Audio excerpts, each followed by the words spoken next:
안녕하세요. 스튜디오 S 시청자 여러분. 저는 서울대학교 도거교육과 20학번 박효진입니다. 안녕하세요. 저는 서울대학교 경제학부 2학번 김재민입니다. 저는 평소에는 학교 시간표에 맞춰서 계획표를 짰어요. 그날 배운 거는 그날 복습을 할 수 있도록 했던 거죠. 근데 저는 시간 단위보다는 좀 구체적인 양을 가지고 계획을 짜는 걸 좋아해서 오늘 야자 1교시 동안 수학 문제를 몇 번 문제까지 풀어야겠다. 이런 식으로 시간 플러스 양으로 계획을 세웠던 것 같아요. 근데 그렇게 좀 구체적으로 양을 정해놔야 그걸 다 성취했을 때 달성을 했구나. 그게 더 잘 느껴져서 좀 성취감도 들고 그 자기 효능감이라고 하죠. 그런 것도 생겨서 공부도 좀 더 잘하고 싶어지고 시험 기간에는 보통 한 2, 3주 정도로 시험 기간 잡아서 계획 세워서 똑같이 평소에 했던 거 바탕으로 공부를 했던 것 같아요. 저 같은 경우도 계획을 막 엄청 거창하게 무리해서 세우는 편은 아니었어요. 계획을 너무 많이 세워놓으면은 그 계획을 지키지도 못하고 계획은 계속 미뤄지는 모습을 보면서 공부도 하기 싫어지고 계속 악순환이 반복된다고 생각을 했어요. 그래서 저는 좀 현실적으로 일주일 단위로 계획을 세워서 공부를 했었는데 그리고 일주일 중에서 일요일 하루는 따로 계획을 세우지 않고 비워놓는 시간이었어요. 월요일부터 토요일까지 한 공부 중에서 부족한 부분을 일요일에 채우겠다라는 생각을 가지고 일요일은 따로 계획을 세우지 않았고 딱히 할 게 없다면 일요일은 그냥 집에서 쉬기도 했고요. 그런 식으로 공부를 하다 보니까 조금 계획도 밀리지 않고 규칙적으로 할 수 있게 됐고 성취감도 생기고 자기 효능감이 계속 생기면서 좀 긍정적으로 작용했던 것 같아요. 근데 진짜 계획은 지킬 수 있는 만큼 현실적으로 세워서 성취할 수 있도록 하는 게 제일 중요한 것 같아요.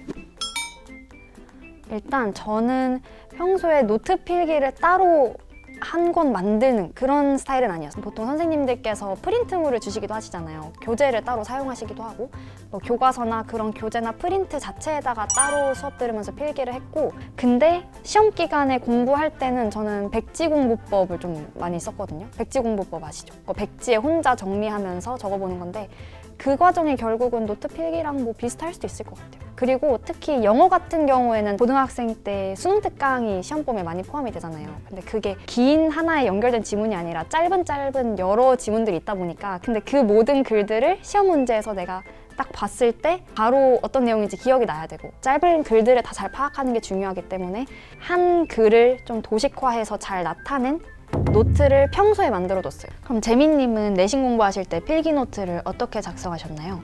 저도 사실 필기 노트를 막 처음부터 공부하면서 쓰는 스타일은 아니었어요. 학교에서 공부하면서 교과서나 선생님들이 주시는 프린트나 그런 데다가 좀 추가적인 내용들이 있잖아요. 그런 것들을 조금 메모해 나가는 식으로 공부를 했었고 내신 기간에는 조금 더 노트를 본격적으로 작성을 했었는데요. 교과서나 프린트에 있는 내용들을 노트에다가 쭉 옮겨 적는 식으로 필기 노트를 작성했었어요. 그걸 쓰면서 저는 그게 내용이 머리에 들어온다고 생각을 했거든요. 역사 과목 같은 경우에는 연표도 작성을 했었는데 먼저 역사의 경우에는 좀 사건들의 선후 관계나 인과관계가 중요하다고 생각을 해서 연표를 작성해서 그 흐름을 쭉 살펴보는데 활용을 했던 것 같아요. 여기 제가 역사 공부할 때 사용했던 노트인데요. 사실 이건 프린트를 베껴 적은 거라서 진지한 와중에 죄송하지만 이 의아가 뭐죠? 공부하다 힘들어서 제 심경을 표현한 첫 장부터 많이 힘드셨나 봐요. 저도 여기를 이렇게 막 화살표 표시해놓고 이렇게 그래도 조금이라도 가독성 있게 쓰려고 노력을 했던 것 같아요. 낙서가 많네요. 주변 친구들이 저를 너무 좋아해서 말을 걸고 싶어하는 이건 뭐죠? 제 사인을 만들려고 했었는데 낙서를 하려고 노트 필기를 하신 게 아니에요? 그건 아니고 색깔도 다르게 표현하려고 노력하는 흔적이 보이죠. 노력하셨네요. 네, 어떻게 보면 깜지 같아 보일 수도 있는데 이렇게 쓰면서 저는 머릿속에 넣으려고 노력을 했던 것 같아요. 끝났네요? 딱 시험 때만 쓰던 노트라서 노트 절반도 안 쓰신 것 같은데 딱 학창 시절 그때의 힘듦이 고스란히 그쵸, 들어있는 그쵸. 노트라고 할 수 있겠죠. 저를 온전히 담은 노트죠. 이거는 제가 공부했던 연표인데 국가별로 나눠져 있는 거거든요. 파란색이 중국, 빨간색이 일본, 초록색이 우리나라 이런 식으로 나눠서 연표를 시대별로 정리했었는데 이렇게 하다 보니까 진짜로 쓰면서 조금 노트 앱을 잘 활용하고 있구나 의욕이 좀 생겼던 것 같아요. 좀 연표를 그리면서 세세하게 표시해놓기도 하고 이 연도 사이에는 뭐 이런 것들이 있다. 확실히 역사는 이런 흐름이 중요하니까 흐름이 익히는 데는 연표가 확실히 좋았던 것 같아요. 아까 필기 노트보다는 더 그렇죠. 유의미한 결과네요. 네네. 저는 평소에 뭐 모든 과목에서 오답 노트를 쓰진 않았어요.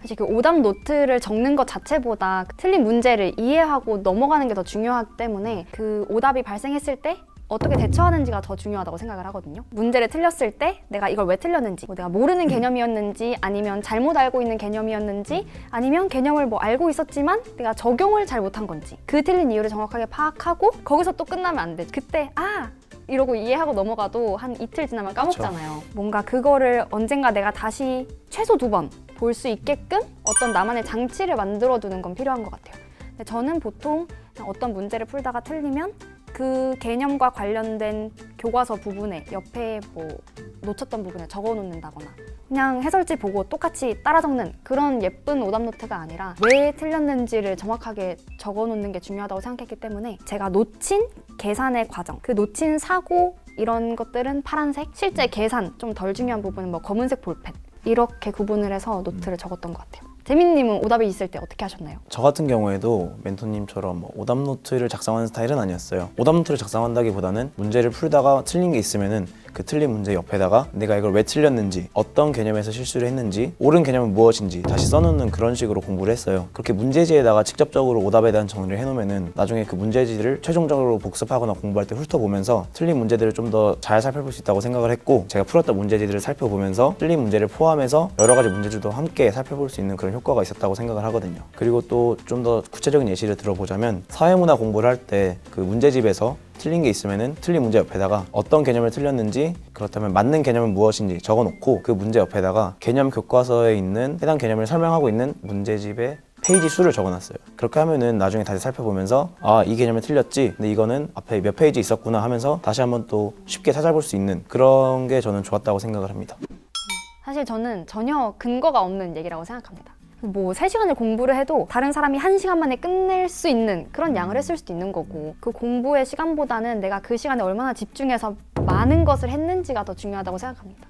오히려 오래 앉아있는 거에 또 연연하다 보면 공부는 얼마 안 했는데 나 5시간이나 앉아있었어 하면은 그런 이상한 뿌듯함에 또 빠질 수 있기 때문에 아까 재민님 노트에도 보니까 뭐 사인을 열심히 만들고 친구들과 필담을 나눈 흔적이 있으시던데 또 어떻게 생각하세요? 3당 사락에 대해서? 저도 마찬가지로 그 말은 완전 틀린 말이라고 생각을 해요. 잠을 덜 잔다고 해서 잠을 안 자는 시간 동안 공부만 하는 것도 아니고 오히려 잠을 적게 사인도 자고 만들죠. 사인도 만들기도 하고 오히려 잠을 덜 자서 피곤해져 있어가지고 깨있는 시간 동안 집중력도 훨씬 더 줄어든다고 생각을 해요. 특히 수능 공부를 할 때는 좀 1년을 바라봐야 되는 장기적인 공부잖아요. 장기적으로 갈 수 있는 지속 가능한 공부를 하는 게 좋다고 생각을 해요. 저는 깨있는 시간을 최대한 효율적으로 사용하려고 노력을 했어요. 10시까지 딱 공부를 하고 아침 일찍 지금 6시, 7시쯤 일어나서 공부를 하는, 최소한 7시간, 8시간은 자면서 공부를 했던 것 같아요. 그 시간에만 집착한다거나 그런 거는 지양했으면 좋겠습니다.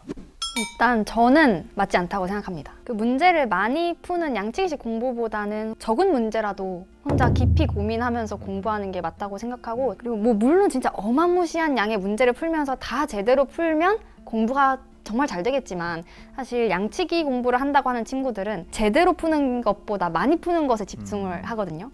이만큼이나 풀었다 하는 그 만족감과 성취감에 오답은 또 제대로 안 하는 경우가 많단 말이에요. 아는 문제 100개 맞추는 것보다 모르는 문제 하나 공부하는 게 더 중요하잖아요. 양치기보다는 혼자 좀 틀린 문제, 내가 모르는 걸 좀 공부하는 그게 더 중요하다고 생각합니다. 저도 마찬가지로 양치기로 공부를 충분히 할 수 있다, 완전 틀린 말이라고 생각을 해요. 저도 공부는 양보다는 질이라고 생각하기 때문에 적은 문제를 풀더라도 얼마나 집중해서 제대로 이해하려고 노력을 했는지, 그리고 만약에 틀린다면 내가 이걸 왜 틀렸고 어떻게 하면 나중에는 맞을 수 있을까, 그런 식으로 좀 더 밀도 있는 공부를 하는 게 중요하다고 생각을 해요. 제가 학교에서 내신 공부를 할 때도 뭐 친구들은 문제집 막 이만큼씩 사가지고 풀려고 하고 그런 경우도 있었는데, 저는 그거보다는 일단 기본적인 내용 자체에 대한 이해가 가장 중요하다고 생각을 해서 선생님이 말씀해 주신 것들이나 교과서나 그런 것들을 중심으로 조금 더 근본적인 내용을 탐구하려고 했던 것 같아요. 그리고 적은 문제를 풀 때도 집중해서 완전 온전히 내 것으로 만들려고 노력했던 것 같습니다. 결국 뭐 문제를 많이 푸는 게 나쁘다 이게 아니라 많이 푸는데 제대로 안 풀 거면 적게 제대로 푸는 게 낫다 이 얘기인 거죠. 그리고 사실 틀린 문제가 아니라 내가 맞힌 문제라고 하더라도 그게 내가 정말 완벽하게 100% 이해해서 맞힌 게 아닐 수도 있잖아요. 그렇죠. 그걸 또 선지 5개가 있기 때문에 이게 내가 정말 이 5개를 모두 다 완벽하게 알고 풀었는지, 그 중에서 또 모르는 게 있다면 그 맞힌 문제더라도 그 부분을 공부해야 하니까 적은 문제를 풀더라도 틀린 거 맞힌 거 상관없이 꼼꼼하게 공부하는 게 중요하다고 생각합니다. 일단 저는 탐구 과목을 공부할 때 특히 그 효과적인 공부법이 큰 힘을 발휘한다고 생각하거든요. 그냥 교과서를 막 무작정 여러 번 읽으면 좀 효율적인 공부를 못한다고 생각해서 제가 누군가한테 설명할 수 있게 그렇게 말하면서 외우는 공부 방식을 많이 했던 것 같아요. 그렇게 완벽하게 설명할 수 있을 때 비로소 내가 다 머릿속에 있다라고 할 수 있잖아요. 일단 종이에다가 소단원을 다 적었어요. 큰 대단원부터 시작해서 그 갈래만 딱 적어놓은 다음에 각 소단원에서 공부해야 되는 것들을 그냥 말을 해보는 거죠. 그러다 보면 막히는 부분들이 있어요. 그럼 그 부분만 다시 찾아서 공부를 하고 다시 처음부터 쭉 설명해보고.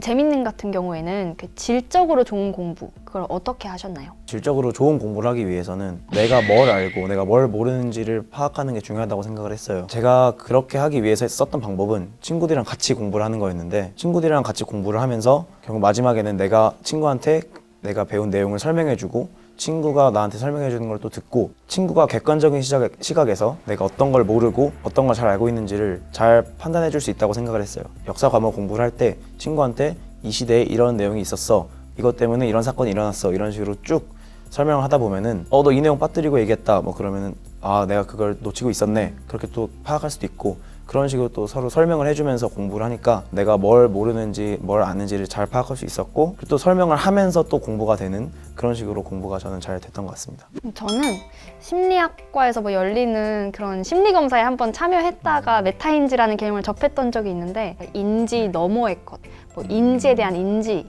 이런 거를 뜻한다고 하더라고요.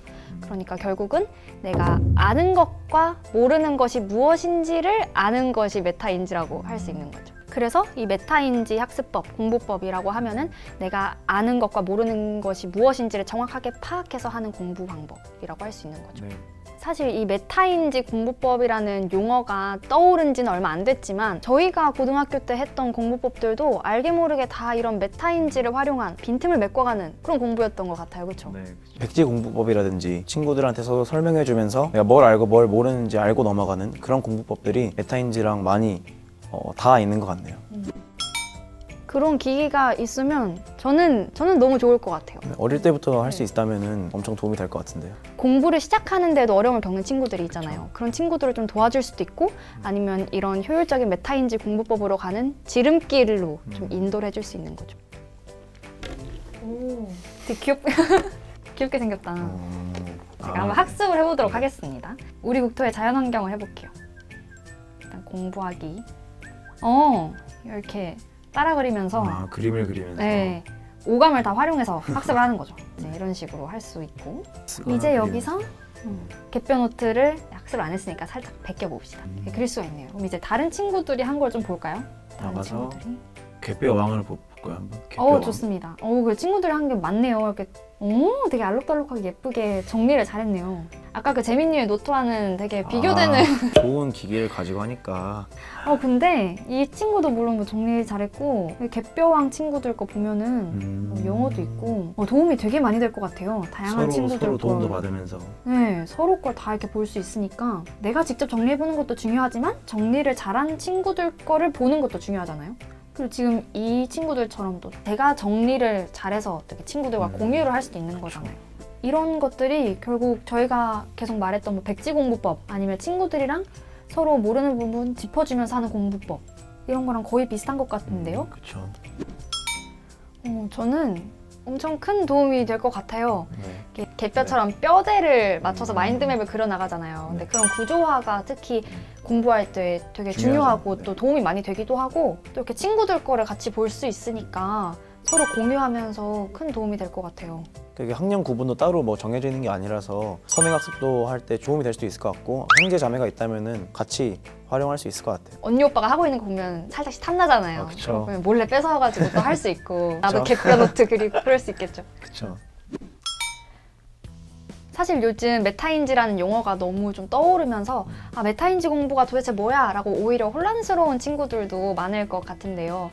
그냥 이 메타인지 공부법이라는 게 결국 내가 아는 것과 모르는 것이 무엇인지 정확하게 파악하고 전략을 세워서 하는 공부라고 생각을 하면 좋을 것 같아요. 그래서 공부를 할 때 일단 무작정 그냥 막 열심히 시작하는 게 아니라 내가 뭘 좀 더 중점적으로 해야 하는지, 내가 모르는 게 뭔지를 잘 파악해 가면서 그에 맞는 효과적인 공부 방법을 세워서 공부를 최선을 다해서 하셨으면 좋겠습니다.